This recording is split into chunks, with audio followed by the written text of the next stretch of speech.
Hello everyone. I'm Denis Nkyanungi, originally from Uganda, but currently living in Zambia as an asylum seeker. I came in Zambia in 2023. I think now this is my third year here, and I'm here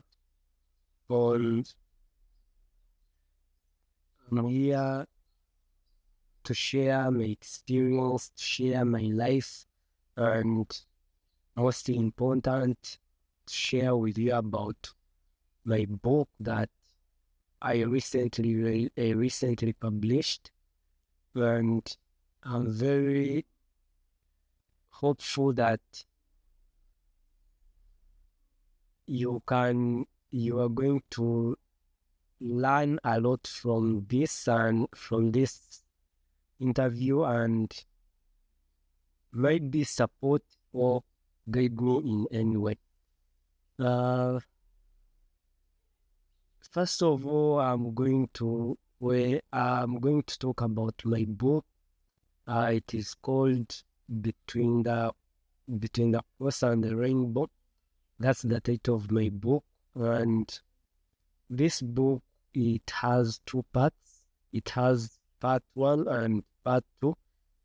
In part 1, where I'm explaining more of my childhood foundation, that's where you find a lot of my conversation connecting to faith, because I grew up from a strong Catholic family where it was prayers and rosaries were like songs every day, every morning, without any excuses. So, and growing up, I grew up as a really strong believer, and because of how I was grown, fearing God, that was my first priority. Listening parents, respecting elders, because that's what it's really in culture and in tradition and in church. That's what they teach, and I tried very hard to make sure that I follow all those protocols. So even in my childhood, even like now, even my because I was during my childhood foundation, even my after school, other people used to, like in village, other people, they used to call me priest. That was my nickname, and most people, they used to know that maybe one day I would become a priest, and also my family too. But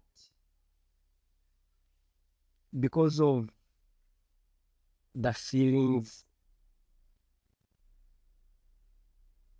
in short, my sexuality and the faith started fighting each other, because I tried a lot. I tried to pray over it, because I thought maybe I'm an abnormal person. Before identifying myself, I thought maybe I'm abnormal. I'm not a normal person according to the myths of the African myths and all those things. I was like, I grew up hearing a lot of those stories, and they were in my mind. So when I started noticing that I have such a feelings, I thought maybe I'm an abnormal person.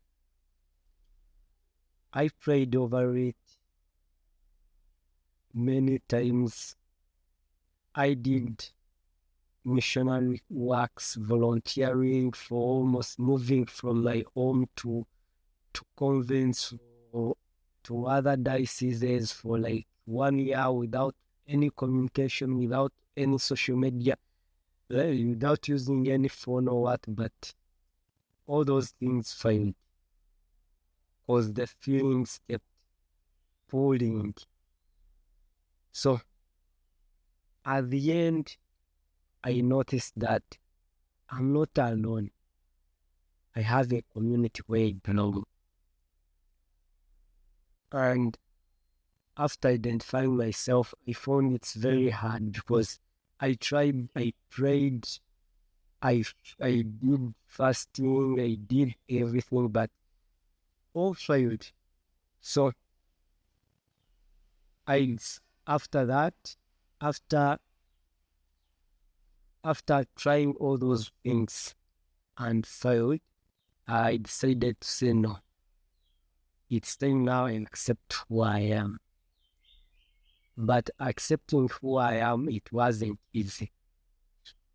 It is a very, very, I can say it's a good decision, but not easy because I have gone through a lot. I have suffered. So I accepted of who I am and stopped believing in these African myths and ideologies of the so-called homosexuals. So accepting who you are, it's a step, but you have to be strong because it's not easy. Because when I decided to accept who I am and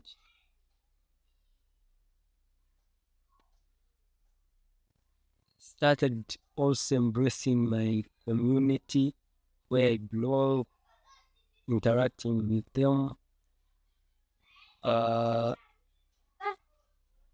through all the hardships that I have gone through, the arrests and all those things, because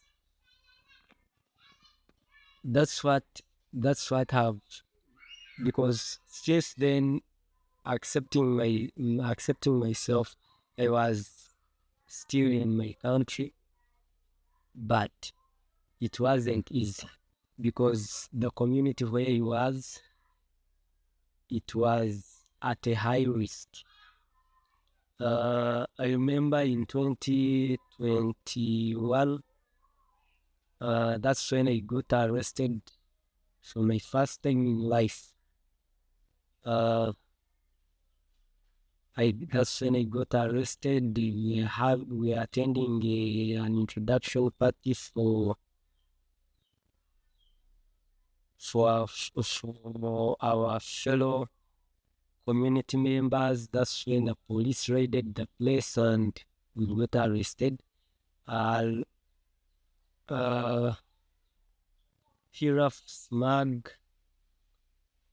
they came in, they helped us and got bail of us, and after the case went on and it was dismissed because they had no evidence of what they were claiming. So it was a really bad experience because what I went through during the arrest, it wasn't easy. It was a really bad experience, but I think I can say it made me strong because since then I never turned back. I decided to accept who exactly I am. So after that, again in 2023, that's when I got arrested for the second time over the same issue of my sexuality. That's when I had to get out of my country and come here in Zambia to seek for asylum. Maybe I thought maybe it would be better than in my country, but it wasn't. But what I expected, because here it is even more worse than in my country. Because in my country, I can say I was near the family. I had friends, a lot of friends who I could run to, and which is not in this country. No friends. I'm alone. I have no one to run to. So when I came here in Zambia, before leaving Uganda, I already knew Mr. Katomukasa, because he was working with us. So when I came here in this country, I had to contact him because I had no food, I had nothing. Because when I reached in this country, even on my way coming here, it wasn't easy, because because even entering the country, I had to pay for visa, and even starting in your yellow fever book, you have to pay for that. So the experience wasn't good. When I reached in the country, I went to UNHCR. UNHCR just pushed me back to Home Affairs Ministry of the country, and which it wasn't easy,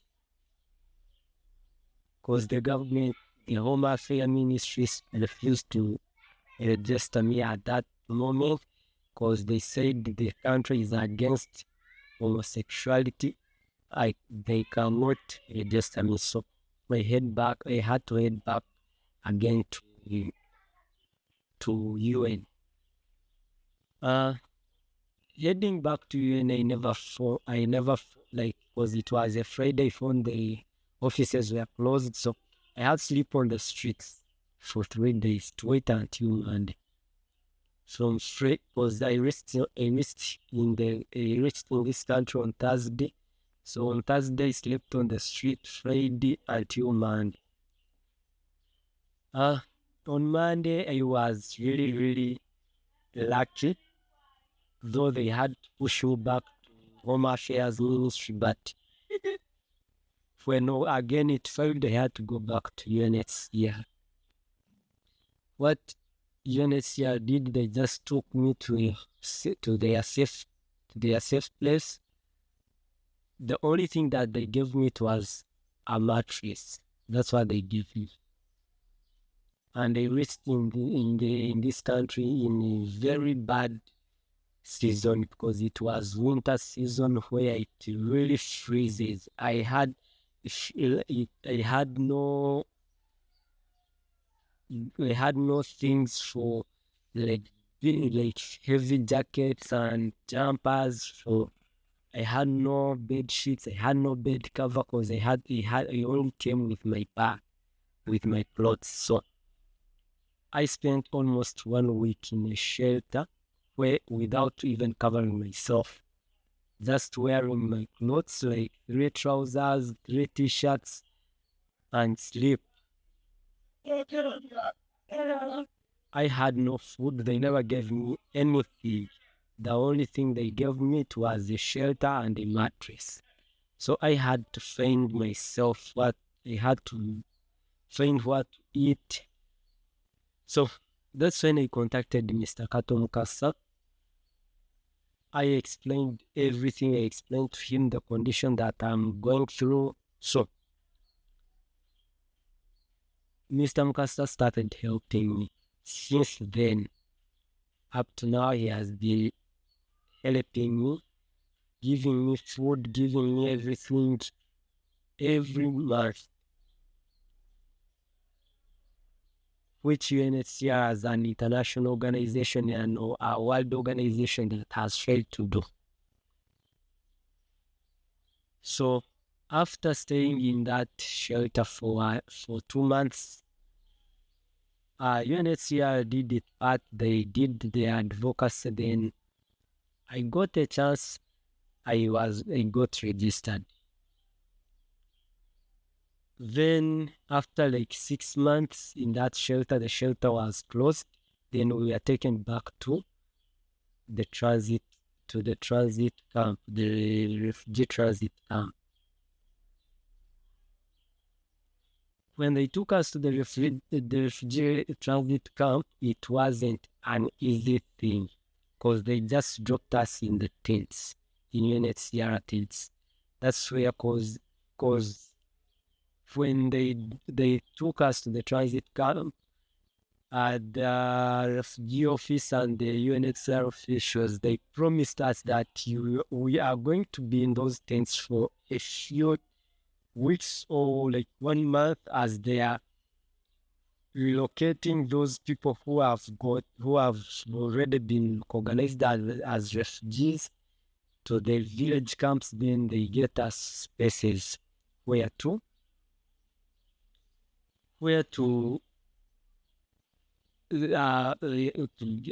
get us from the tents and give us some rooms, create for us space, rooms in the space rooms. So we waited.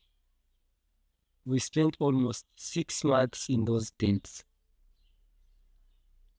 But what surprisingly, some other refugees that would come in the camp, and these refugees were given rooms.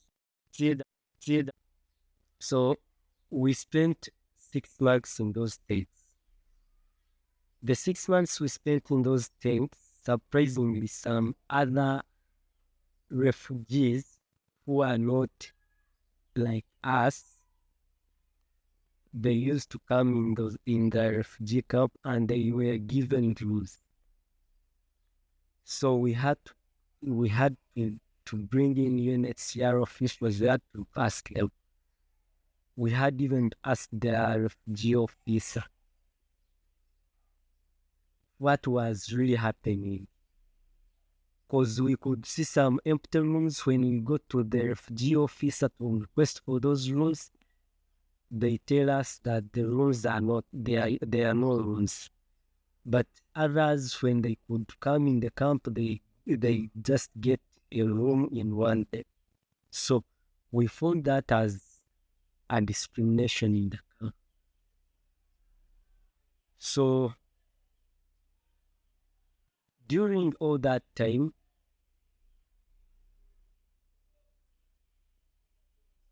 I'm having a group of the Ugandan community that I'm leading. So during all that time, when I reached in this country, Mr. Kato asked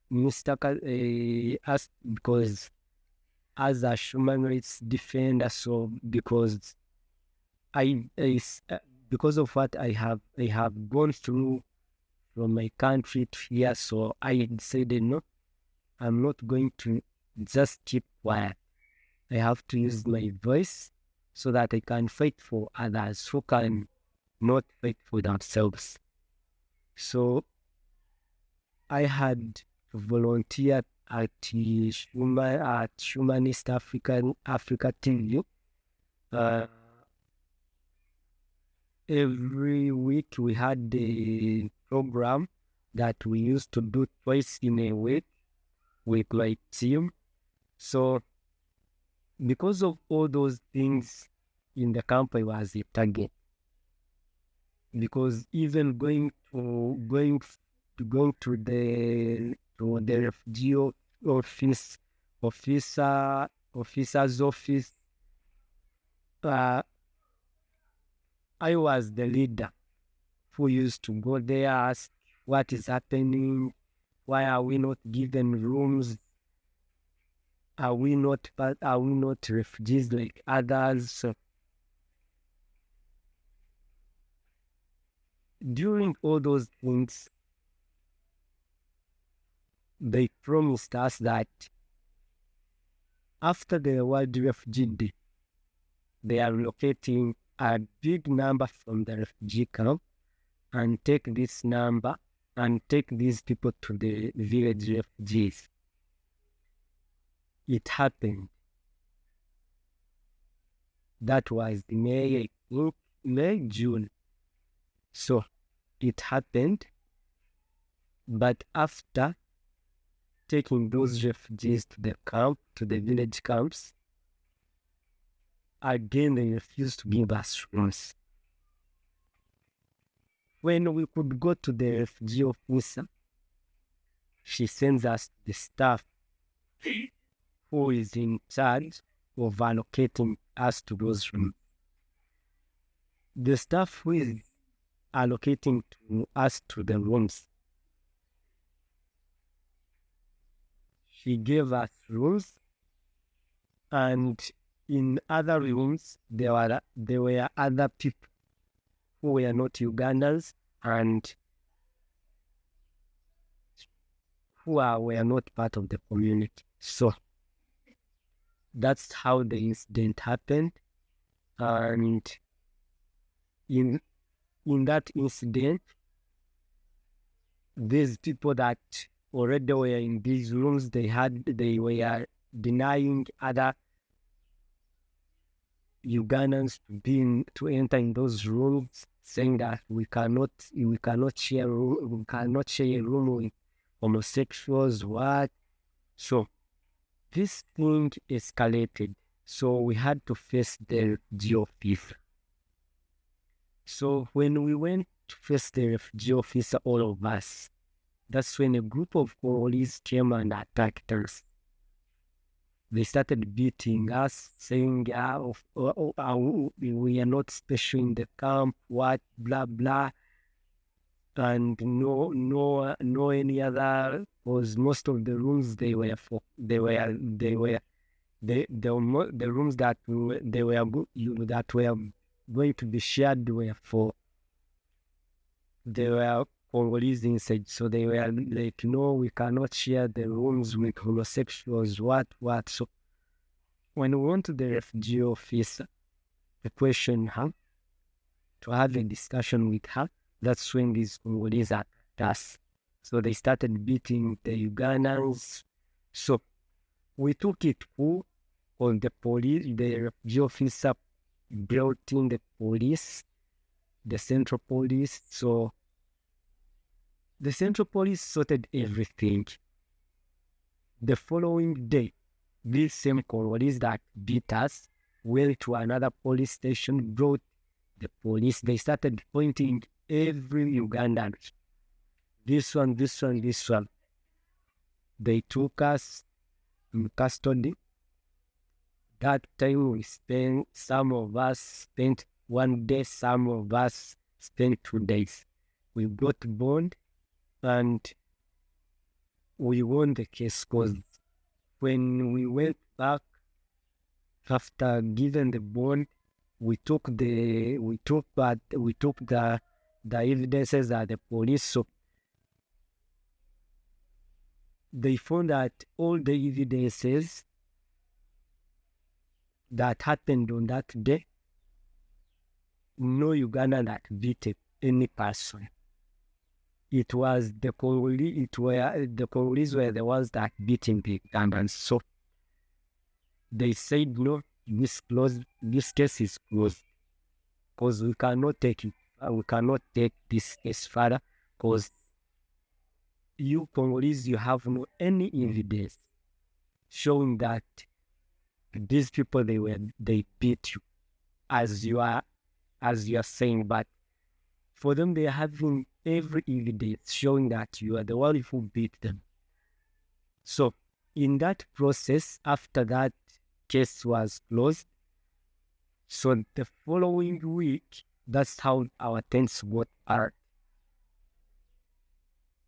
where we are sleeping. So, and the bad thing, one person died from that incident. So all the fingers were pointed at me. I was picked.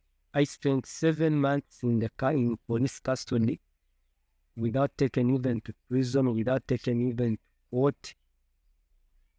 7 months. Then after those 7 months, I was released or reborn and the case was closed. So after my release, UNHCR promised me that they are going to get for me an accommodation. But at that time, they had refused to get me out because they said, no, I cannot go back to the refugee camp for my security. So they said, maybe find another option. That's when Stakato came in and they had to rent for me. They had to rent for me a hotel. So I spent 3 weeks in a hotel, which Mr. Kato was paying for.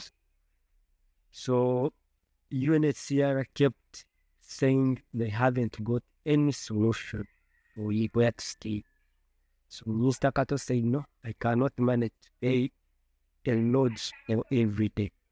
So what he did, he started paying for me a house. We decided to get a house, then I started it. As I'm waiting a feedback from UNHCR. All those months, because I was released in Feb this year. So from Feb up to now, UNHCR is saying they don't have money, they don't have funds.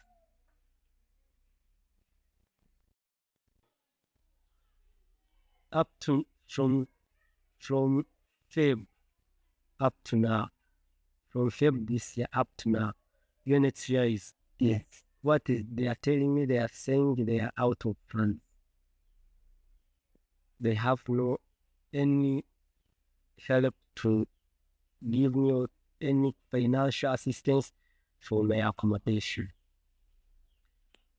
So that's when Mr. Kato advised me to write a book because because he's an author and he has been an inspiration to me, so he has to what can you give the world? Because the journey that I have moved with you, it's really long, and if you decide to write a book from the journey that you have gone through so far, you're having a good story. You can even share this story, can even help others out there. So why can't you write a book? That's when I had to sit down. I had to choose a title for my book in connection with my life, the journey that I have gone through, the life that I'm still going through. So I decided to write a book. That's when I came up with a title called Between the Cross and the Rainbow, which explains the struggles that I have gone through. Because I have gone through a lot,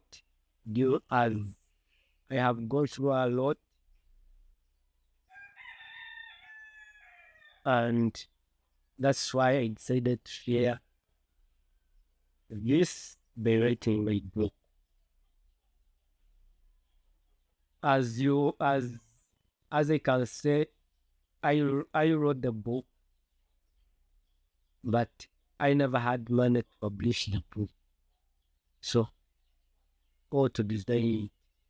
So it was Mr. Kato who put in everything to see that the book is designed well and see that my book has been published and well designed. So I'm here on this platform. Yes, I have gone through a lot, and I'm just here asking for your help because my book needs to go up. My book needs to go viral, and at least it helps those who are still in fear, because there are a lot of people I know that are having in the same situation that I am. I know there is those people that are still blocked, or because are still blocked by a fight. Because me personally now, that's why I stopped even going to church, because for now I cannot go to church. The reason is because when I go to church, the ideology of preaching, it's a total discrimination. It it it it even adds more stigma into someone. You keep in hideout because you cannot come out and say, no, I'm this and this and this, and this is what I am. So that's how I decided, no. I said, no, I'm not going back to church, because when I go to church and these people start preaching, whatever they are preaching, when they are preaching against my sexuality, it pains me, which means they cannot concentrate in that church because of what they are preaching about. Because when someone is preaching about my sexuality, that means this person is discriminating me. So that's why I decided, no, never going to church until the church changes its way of preaching.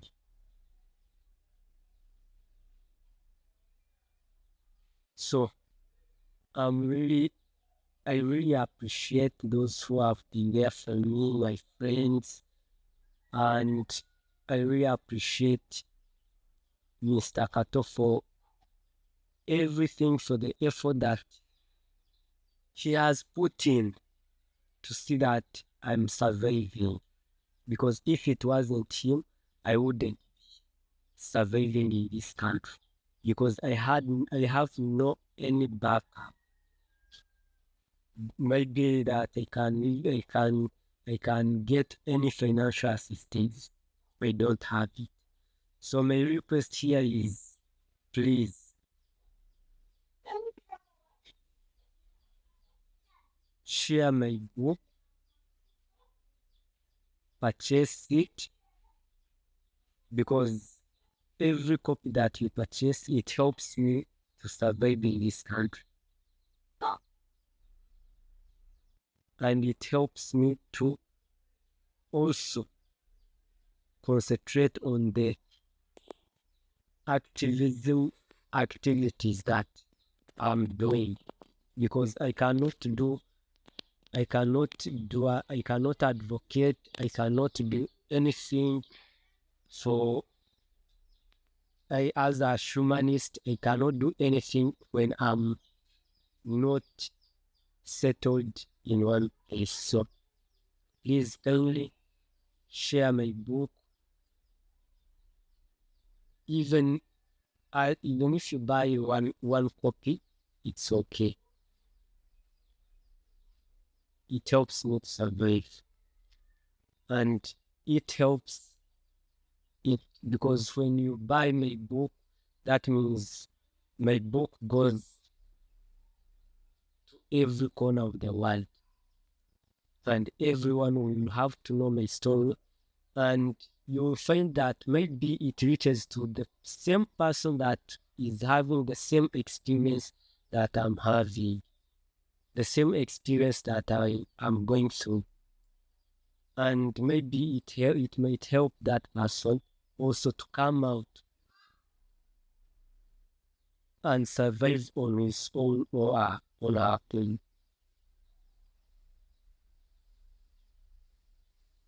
So I'm going to stop from here, and I like to say bye-bye.